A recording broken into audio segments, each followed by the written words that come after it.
Itu sering waktu awal-awal saya buka jualan es doger itu saya direndahin, memang benar-benar direndahin. Itu sama teman sendiri. Itu dia bilang, kamu jualan es doger itu bisa makan nggak 3 kali sehari. Sekarang kan kita nggak perlu balas omongan orang, kita balas dengan keberhasilan kita. Nah, nyatanya sekarang kebalik, dia dikejar-kejar utang.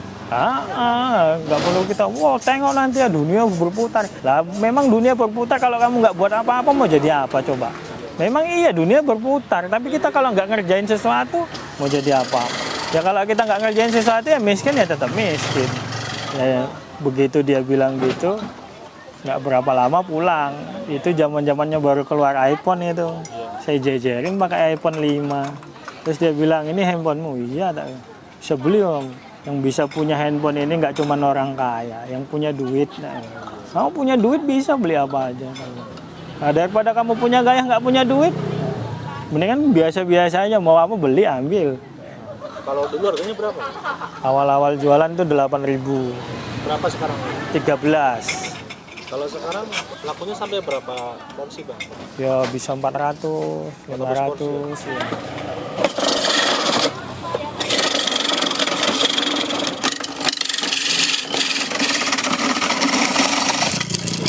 Yang dicampur es batu sama kayak itu apa bang? Ya semua itu ya cuman gula kok, itu gula, santan sama tepung. Nah itu prosesnya yang lama. Jadi intinya cuman di situ. Besar dari mana itu?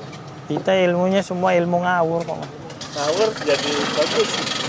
Saya racik sendiri, saya kasih temen gimana, enak nggak enak. Hasil lagi enak nggak enak, jual. Intinya kan orang cari rasanya mas. Ya yang namanya usaha atau apapun itu, kegiatan kita setiap hari itu pasti ada waktu membosankan. Apalagi kita punya target nggak tercapai kan, kita udah capek usaha kok nggak sesuai dengan target kan gitu.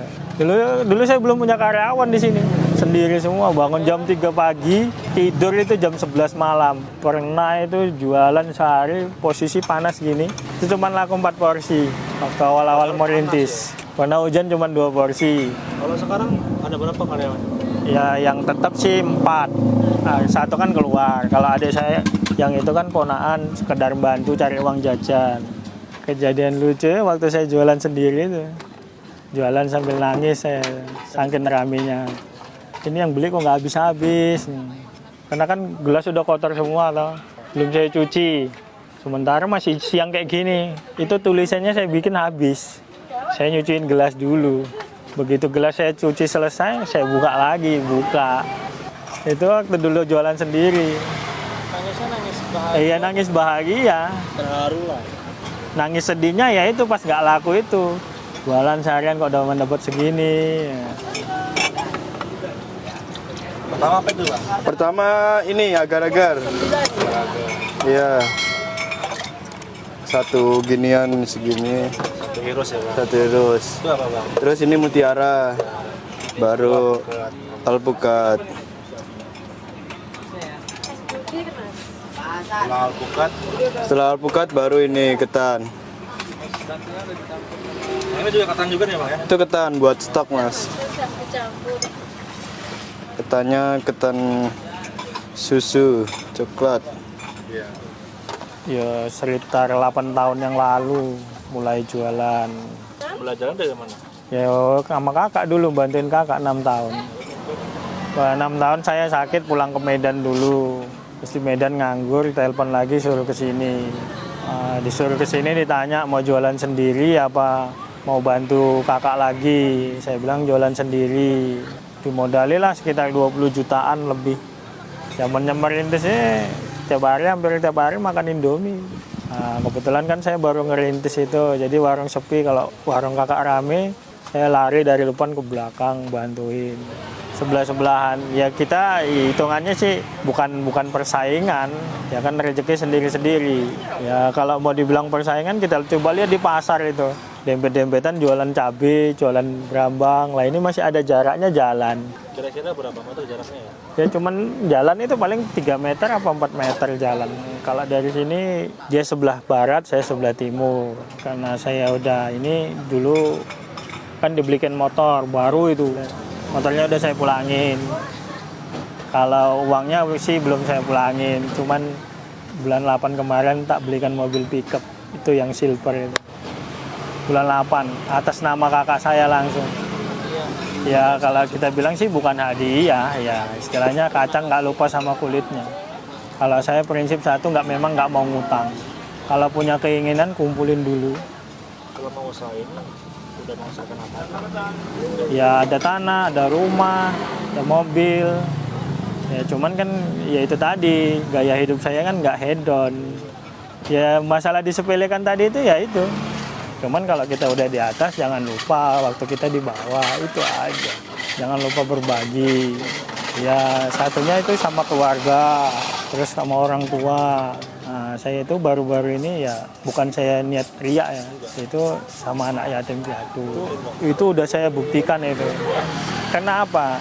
Daripada kita, ini bukan saya jelekin salah satu instansi ya, daripada kita masukin uang ke asuransi dan uang itu lenyap, lebih bagus kita nyumbang ke anak yatim piatu.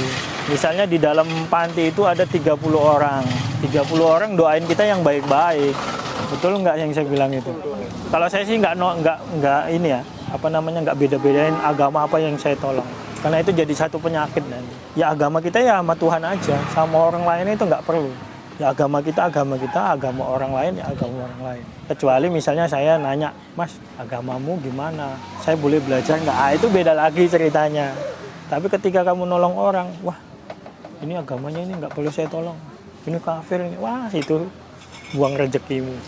Jangankan yang kayak gitu, anjing aja kalau istilahnya hewan, kalau kita lihat sekarat aja kita perlu tolong. Nah, saya dari situ belajar. Makanya saya bilang daripada masukin asuransi, mendingan saya ya sedekah. Misalnya ada pembangunan gereja, saya kasih. Ada pembangunan masjid, saya kasih.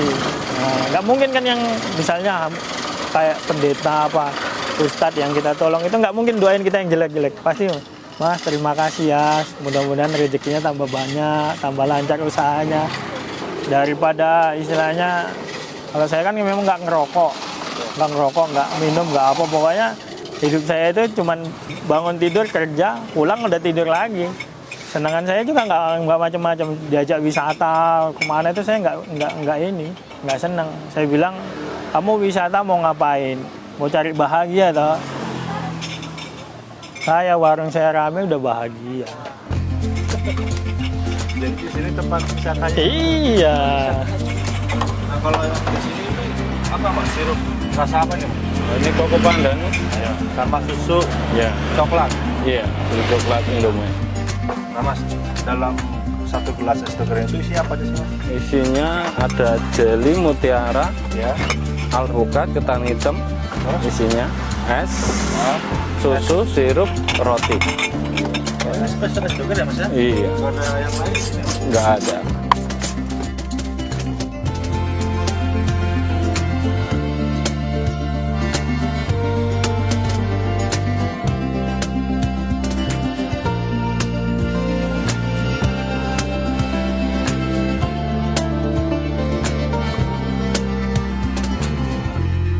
Untuk kedepannya nanti abang punya nggak harapan apa nih buat usaha ini? Kalau saya sih nggak muluk-muluk Mas, masih dikasih jualan di sini udah. Inilah. Kalau kita mau berkembang itu kan risikonya kan lebih banyak juga. Kita harus menyesuaikan dengan kemampuan kita. Lagian kita mau cari uang banyak-banyak buat apa, toh juga mati. Semua itu nggak bisa kita miliki, tapi semua itu bisa kita syukuri. Apa yang terjadi sama kita bisa kita syukuri. Pengen ini pengen itu nggak bisa kita miliki. Tapi ketika kita apa yang kita dapat kita syukuri itu lebih bahagia. Kakak guru saya sih bilang ada orang tipenya kejadian, ada tipenya orang keluaran. Tipe yang kejadian tiba-tiba jadi bos. Tapi kalau yang orang keluaran kayak saya nih, keluaran proses saya ini. Jadi udah ngerti prosesnya dari mana. Ya kalau yang mau mulai usaha itu, yang namanya usaha nggak ada yang mulus. Tapi jadikan usahamu itu sebagai hobimu. Ya misalnya orang mau mulai usaha itu kalau dari hobi pasti maju. Karena dia hobi. Coba saya kasih ilustrasi ya. Orang beli motor, terus dimodif. Harga modifnya itu lebih besar dari harga motornya. Ngomongin ilustrasi ya Pak? Iya. Tapi apa? Dia senang toh. Walaupun misalnya nggak jadi nih modifnya nanggung karena memang nggak punya uang. Tapi nanti kalau punya uang diterusin lagi. Yang namanya usaha itu ada maju mundurnya. Kalau kita udah tahan banting, ya itu tadi. Kalau satu ya jaga kualitas yang kita jual lah.